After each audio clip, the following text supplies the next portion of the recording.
এটা রিভিউ অনেক ভালো, মানে নতুন পরিচালক হিসেবে খুব ভালো রিভিউ, খুবই ভালো। আর এটা সবার দেখা উচিত, কারণ শাকিব খান থেকে তো অবশ্যই ভালো স্ক্রিপ্ট হবে, তো এটা আমি দেখবো আর সবারও দেখা উচিত। আচ্ছা আপু, আপনি বরবাদকে 10-এর মধ্যে কত দিবেন? 100 কাছেই আসে না, এটা তার উপরে চলে যায়। তার উপরে কত? 100, 200, 500? ইনফিনিটি, এটা কোনো রেটিং নাই, কোনো রেটিং করা যায় না এটাকে। আচ্ছা, এই ধরনের মুভি বাংলাদেশে আর কোনো দেখছেন বাংলা ফিল্মে?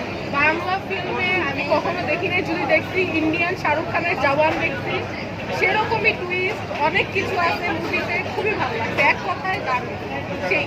আচ্ছা, শাহরুখ খানের মুভির কথা যেহেতু বললেন আপনি, ওই মুভিটা হলো 300 কোটি 400 কোটি টাকার বাজেটের মুভি, আর এটা মাত্র 15 কোটি টাকার মুভি। বাজেট ম্যাটার করে না, এই মুভিটা দেখলে বোঝা যায়। তাই খুবই ভালো, ইভেন শাহরুখ খানকেও ছাড়াই গেছে বাংলাদেশ মুভি হিসেবে, মানে ওয়ান অফ দ্য কি বেস্ট মুভি এটা বাংলাদেশের।